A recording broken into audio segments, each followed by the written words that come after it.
What if the one moment you fear most becomes the moment that changes your whole life? That was the question Margaret Ellen Shaw didn't know she was walking toward on a hot summer evening in Bitter Creek, Nevada Territory, 1882. The sun hung low in the sky, turning the desert into a sea of burning gold. The land around Bitter Creek stretched far and empty, nothing but sand, sagebrush, and lonely silence. The small wooden buildings of the town stood like tired bones, worn down by heat and time. And at the edge of that forgotten place stood Margaret, her hands wrapped around the handle of a heavy water bucket. At just 23 years old, she already carried more hardship than most people twice her age. Her pale blue dress was faded from too many washings. Her auburn hair had slipped from its bun, strands blowing across her tired face. She didn't bother fixing it. There was no one in town she wanted to look pretty for. No one she'd ever felt anything for. Not once in her life. 5 years had passed since she'd come to Bitter Creek after losing her parents to fever on the wagon trail. She had no family, no friends, nothing but her determination to stay alive. She worked wherever she could, washing miners, clothes, mending shirts, and cleaning rooms at Mrs. Henderson's boarding house. It was honest work, but lonely work, the kind that wore a person down little by little. As she filled her bucket at the well, the sounds of Bitter Creek drifted around her. The saloon piano played a tired tune. Men trudged through the dust after long days in the mines.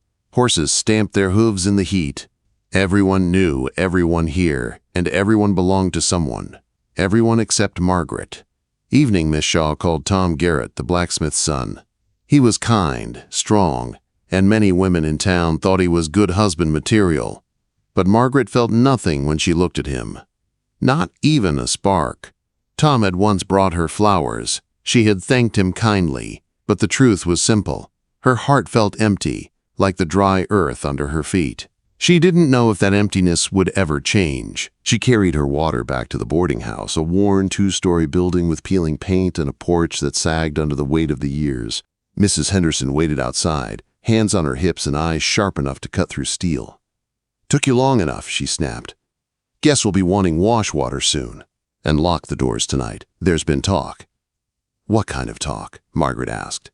"Apache," Mrs. Henderson whispered, her voice tight. Clem Rodriguez saw signs of them moving through the valley. Probably nothing, but you never know with those savages. Margaret didn't argue. She'd heard stories all her life. Stories about raids, missing cattle, ghost-like warriors appearing out of nowhere. She had never seen an Apache, but people spoke of them with fear and anger. The kind of anger that grows from stories, not from truth. That night, Margaret found herself looking out the windows more than usual. The desert felt different, like it was holding its breath. She served supper to the guests, 2 surveyors and a traveling merchant, listening quietly as they talked about mining, railroads, and money. None of it mattered to her. Every day felt the same, an endless repeat of work and silence. After everyone retired, Margaret stood on the back porch, looking across the dark desert.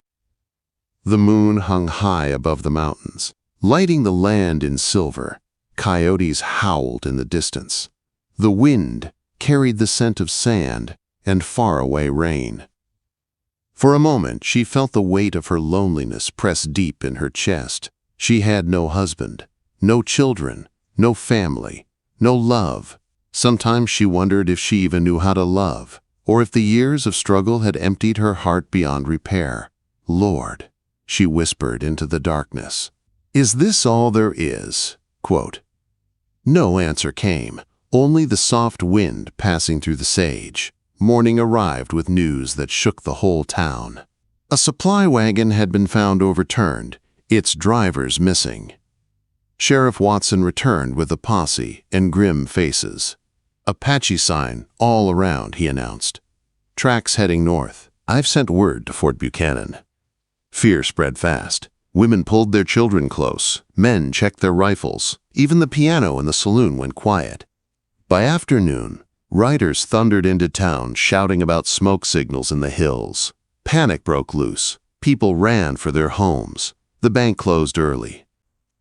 Horses screamed and pulled at their reins. Margaret watched from behind the boarding house, her heart pounding. Part of her was afraid, but another part felt something she couldn't explain. A strange stirring deep inside. Something was coming. Something that would change everything. By sundown, Bitter Creek was locked tight. Margaret stood at her window, staring at the mountains glowing pink in the fading light. Somewhere out there lived people the town feared, people she had only heard stories about. Dangerous people, wild people, free people. Before she could think more, Mrs. Henderson shouted for her to help bar the doors. Margaret obeyed, but her thoughts stayed with the mountains. She didn't know it yet, but the danger the town feared wasn't the danger she should fear. The real danger, the one that would steal her breath, shake her soul, and change her fate forever, was the moment an Apache warrior would look into her eyes. And she would feel something for the first time in her life. Something she had never expected. Something like love. The trouble came fast.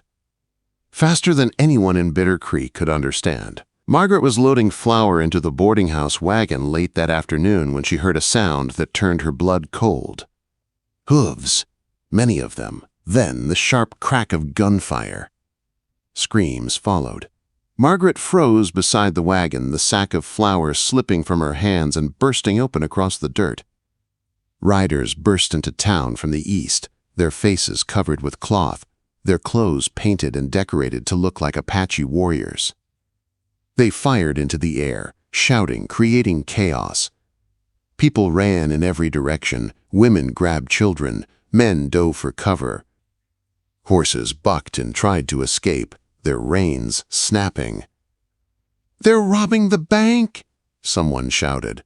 Margaret didn't know where to run. She pressed her back against the wagon, trying to make herself small. But one of the riders spotted her. He jerked his horse around and galloped straight toward her. "Well, well," he called out. Even with his face covered, Margaret knew the voice. Jake Morrison. Thrown out of town months ago for cheating at cards. He wasn't Apache. None of them were. They were white men dressed to look like Apache. Jake leaned down from his saddle and grabbed Margaret's arm hard enough to make her cry out. Fear clutched her throat as he yanked her toward him. "Please!" she gasped, trying to pull away, but Jake only grinned under his bandana. "You're coming with me." His words cut off. A sound tore through the chaos. A fierce cry, sharp and wild, echoing down from the hills. It made the fake raiders freeze. It made even the horses stop. A real Apache war cry. A single rider burst into the main street, moving fast and sure, as if the dust itself made way for him. He wore no mask, no disguise. His face was painted with markings that carried, meaning she did not understand. His long black hair flew behind him as his horse charged forward. He held a rifle with the ease of someone born in the saddle. He moved like wind, like fire, like danger wrapped in grace.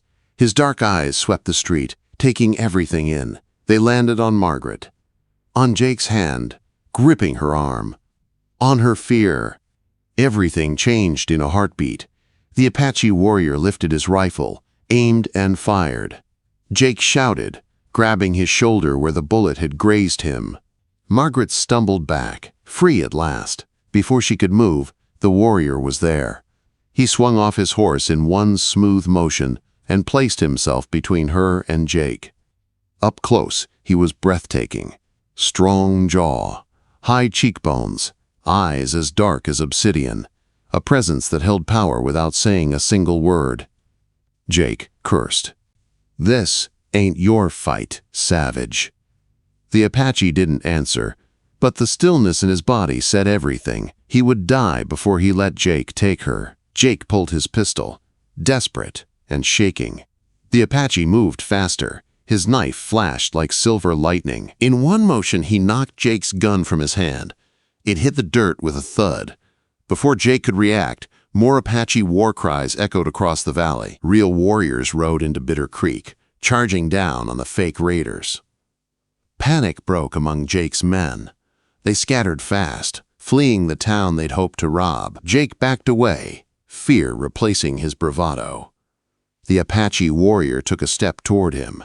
Jake turned and ran. Only then did the warrior turn to Margaret. Their eyes met. She felt the world tilt. "You are hurt," he said, studying her bruised arm. His voice was deep, steady, accented, but clear. It vibrated through her like a drum beat. "No," she whispered, "I'm fine."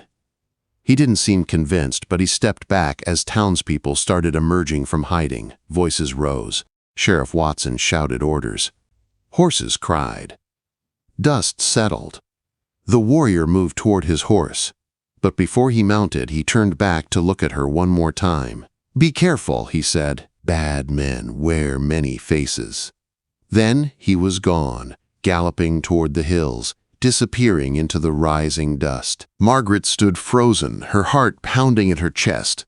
She didn't feel fear. She felt something else, something new, something terrifying and beautiful all at once. Mrs. Henderson rushed to her, gripping her shoulders. "He didn't hurt you, did he?" she demanded, her voice shrill. "No, he saved me," Margaret said softly. The older woman's face twisted with disbelief.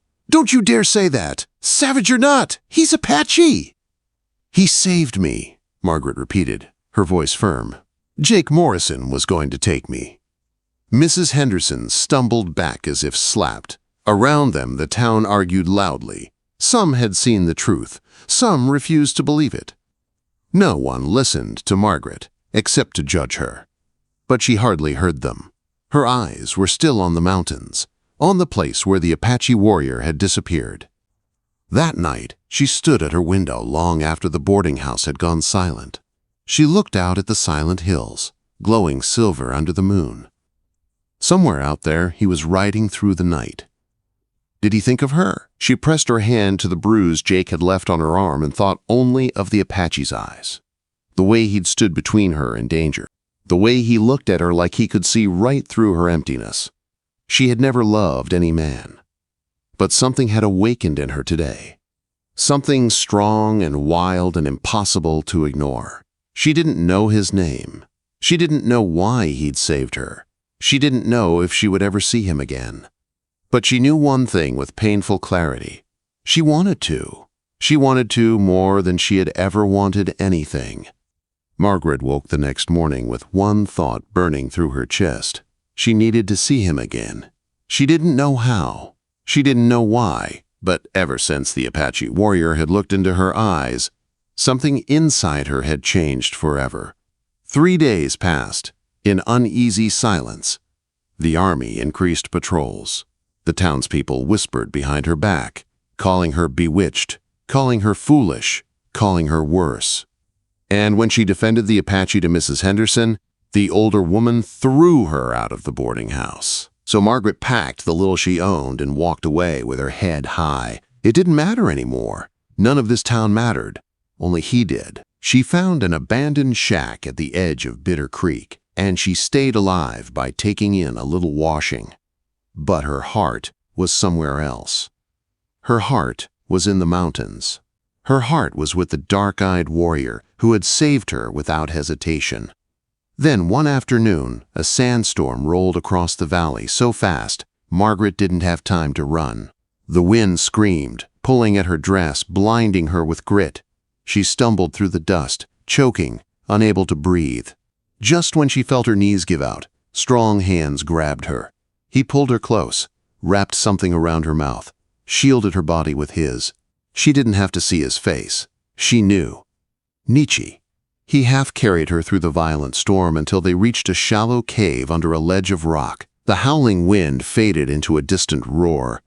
Dust drifted away. Margaret gasped for breath as he knelt beside her. "You are safe," he said, handing her water, his voice low but steady, her eyes filled with tears. How did you find me?" "I watch you," he said simply. "Town blames you for speaking truth. Soldiers come, bad men come. I watch so no harm comes to you." She swallowed hard. "You were watching me this whole time?" "Yes." Something warm bloomed in her chest. He saved me twice, and he never asked for anything. For a long time they sat in the cave, listening to the storm rage outside. They talked quietly, their voices close in the small space. She told him how she'd lost her parents, how she'd lived alone for years, feeling empty and unseen.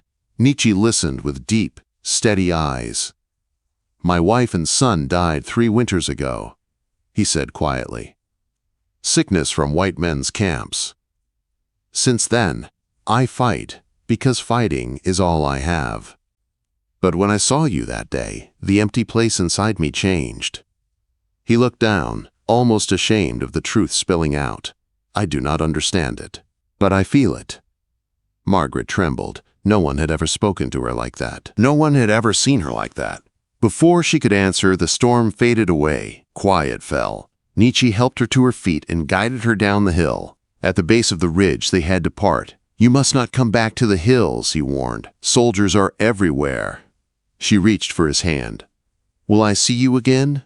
He hesitated, looked at the mountains, then at her. "When it is safe, I will leave a sign," he said. White stone on the middle of the 3 rocks, shaped like fingers. "Come at sunset, but only if no soldiers." She memorized the place. "Be careful," he said softly, stepping away. "Your people will not understand." "Neither will yours," she whispered. But he still looked at her like she was the only person in the world. Then he vanished into the shadows. 3 nights later, the white stone appeared. Margaret's heartbeat thudded like thunder as she slipped out into the night. She crept through the dark trees, her breath shaking with fear and hope. He waited for her in a small grove of mesquite trees, his horse quiet beside him. When she stepped into the clearing, Nietzsche's face softened in a way she had never seen before. He took a step forward. She took a step too. Then she was in his arms. And it felt like coming home to a place she'd never known she needed. They rode together into the hills, her pressed against him, his arms wrapped around her. He took her to a hidden spring, a beautiful place sheltered from the world, a place sacred to his people, a place he had once shared with his wife. "I bring you here," he said, "because I want you to know me, not just warrior, not just Apache, but man with heart that still beats." Margaret listened to him talk about his people, their ways, their hardships. She told him about books, about her parents, about the quiet ache in her chest all these years. "Why are you not afraid of me?" he asked one night. She looked at him through the firelight. "Because when you look at me, I feel safe, truly safe." He looked down at their hands, then back at her face. "I feel this too." From then on, they met every few nights, always in secret. He taught her about the land. She taught him how to read simple English words. He gave her a small leather pouch with sacred stones and feather charms. "For protection," he said. "For courage, for pure heart." She wore it against her chest, and with each meeting their bond grew, stronger, deeper, wilder, like the land itself had chosen to pull them together. But the world outside didn't stay quiet. More soldiers arrived, more fear spread, until one night Nietzsche appeared with grief in his eyes. "My people moved north," he told her. "It is too dangerous here. Soldiers hunt us. We must go." Her heart dropped. "Then, I'll come with you." "No," he said quickly. "Life is hard with us. Running, hiding, fighting, you do not know." "I don't care," she said. Her voice shook, but her eyes stayed steady. "I would rather struggle with you than be safe without you. I have nothing in Bitter Creek. No one. You are my home." He stared at her for a long moment. Then his hands came to her face, trembling. "You would do this?" he whispered. "Leave everything?" "I already left everything," she said softly. "Now I choose something." He kissed her under the stars for the first time, a gentle but fierce promise. 3 nights later, she met him at the 3-Finger Rocks, carrying nothing but clothes, her mother's Bible, and the pouch he gave her. She climbed onto his horse behind him, and she left Bitter Creek forever. Margaret did not know the hardships to come. She did not know the danger waiting in the mountains. She did not know how much she would have to fight, or how much she would lose, but she knew this. She had never loved any man until the Apache pulled her into his arms. And she would follow him into fire, into mountains, into danger, into whatever the world held. Because life with him, even a hard life, was better than living empty and alone.